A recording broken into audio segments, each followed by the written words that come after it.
मेरा बड़ा भाई नक्सलवादी था, पुलिस के हाथों मुठभेड़ में मारा गया क्योंकि वो बहुत बड़े और बहुत सच्चे सपने देखता था। और जो लोग सच्चे सपनों को साकार करने की कोशिश करते हैं ना, वे कभी भी अपनी मौत नहीं मरते।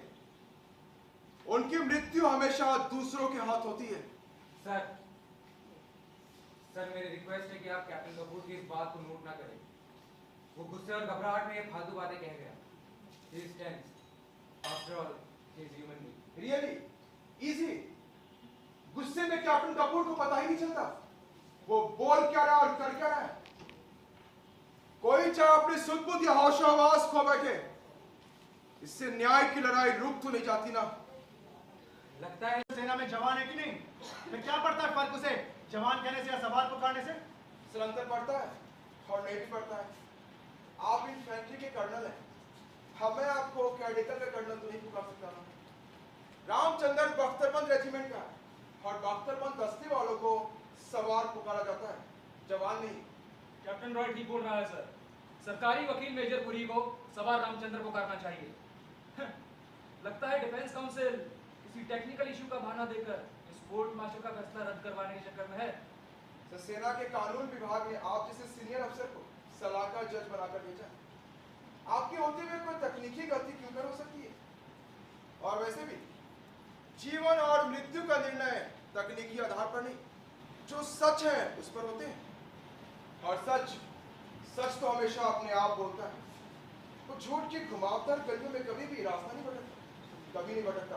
कैप्टन रॉय हत्यारे की तरफ से इस बात पर सोचने, विचारने और निर्णय लेने का काम ना आपका है ना मेरा। ये काम इस ऑनरेबल कोर्ट का है। ये तो कोर्ट ही सोचे कि एक सीधा साधा अनुशासन प्रिय सैनिक अपने ही अफसरों पे गोली क्यों चला बैठा, हत्या क्यों की।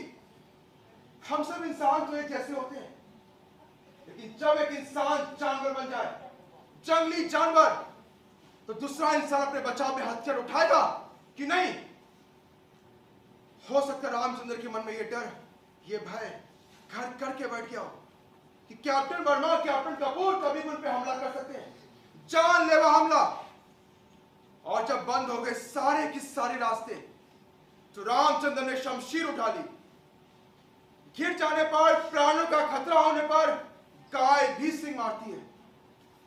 तो रामचंद्र तो फिर भी एक इंसान है, एक सीधा साधा इंसान। कहीं आप ये कैप्टन रॉय सर, सरकारी वकील मेजर पुरी ने ठीक कहा। हम एक ऐसे समाज में रहते हैं जो कानून और व्यवस्था पर टिका है, और समाज में एक व्यक्ति के विरोध और विद्रोह के लिए कोई स्थान नहीं है, बिल्कुल नहीं कोई स्थान। समाज ने, कानून ने, व्यवस्था ने विरोध प्रकट करने के लिए बना रखे रास्ते, मीलों लंबे रास्ते।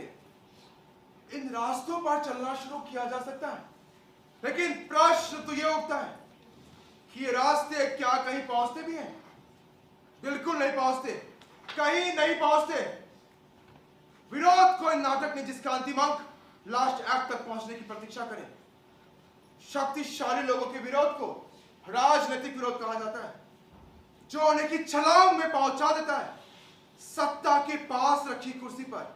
और हम कमजोर लोगों का विरोध, इसे विरोध नहीं विद्रोह का नाम दिया जाता है, जो उन्हें की छलांग में पहुंचा देता है फांसी के तख्ते पर। जब छोटे छोटे विरोध लगातार दबा दिए जाए, अनदेखे अनसुने कर दिए जाए, तो समाज में हमेशा एक विस्फोट होता है, प्राण घातक विस्फोट।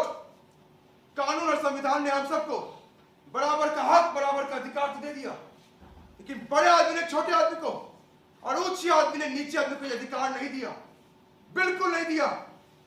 जो समाज, जो व्यवस्था जाति भेद के आधार पर चलेगा, ऊंच नीच की तराजू में आदमी को तौलेगा, उसकी आयु कभी भी लंबी नहीं होती, कभी नहीं होती।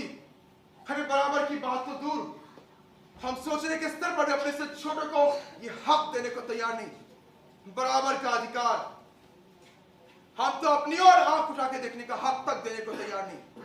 इसका कारण वे सामंती प्रवृत्तियां, सोचने का सामंती तरीका, फ्यूडल टेंडेंसीज, जिनसे हमें आज तक आजादी नहीं मिली। तो हाँ, सरकारी वकील ने ठीक कहा, रामचंद्र को दंड मिलना चाहिए। अपने देश की रक्षा की शपथ लेने के बावजूद इसने कर दिया इनकार एक अफसर की बच्ची की गंदगी उठाने से। अपने देश की रक्षा की शपथ लेने के बावजूद इसने हराम की सर जैसी साधारण गाली खाने से कर दिया इनकार। अपने देश की रक्षा की शपथ लेने के बावजूद इसने अपनी आंखें अपनी कान बंद करने से कर दिया इनकार। तो हाँ, रामचंद्र को दंड मिलना चाहिए। इंडियन आर्मी एक्ट 69 और इंडियन पीनल कोड की धारा 302 के तहत रामचंद्र को दंड मिलना चाहिए। मृत्यु दंड, बार बार मृत्यु दंड। रामचंद्र को ये इकबाल करने को क्यों कहा कि उसने बिना चैलेंज के गोली चलाई थी? तुम जानते हो ना तुमने क्या किया है? तुमने अपने हाथों से उसके फांसी के फंदे पर मजबूत गांठ बांधी। क्यों किया तुमने ऐसा? आखिर क्यों? सर, मैं किसी भी तकनीकी या टेक्निकल बात पर रामचंद्र का बचाव नहीं करना चाहता। मालूम है सबको ये सच कि रामचंद्र ने गोली चलाई, बिना चैलेंज किए चलाई। लेकिन प्रश्न तो ये कि क्यों चलाई गोली रामचंद्र ने? क्यों की हत्या? सर, मैं यहाँ रामचंद्र को बचाने नहीं आया हूँ, क्योंकि उसे कोई नहीं बचा सकता। कोशिश तो कर सकते हो। मैं उस चीज को बचाने की कोशिश कर रहा हूँ जो रामचंद्र के प्राणों से भी ज्यादा कीमती है। क्या? सत्य, वो सत्य जो इंसान के जीवन से भी अधिक मूल्यवान होता है।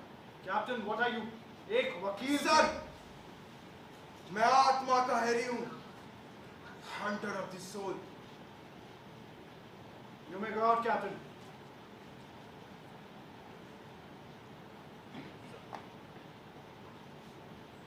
आत्मा हत्यारे की तरफ से इस बात पर सोचने, विचारने और निर्णय लेने का काम ना आपका है ना मेरा।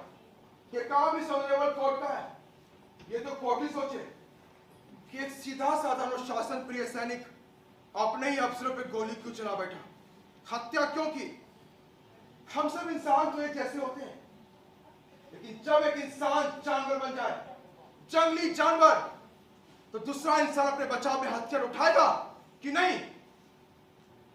हो सकता है रामचंद्र के मन में ये डर, ये भय घर करके बैठ गया हो कि कैप्टन वर्मा, कैप्टन कपूर कभी भी उन पे हमला कर सकते हैं, जानलेवा हमला।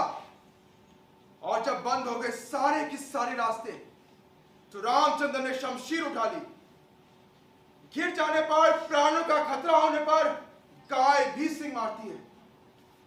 तो रामचंद्र तो फिर भी एक इंसान है, एक सीधा साधा इंसान।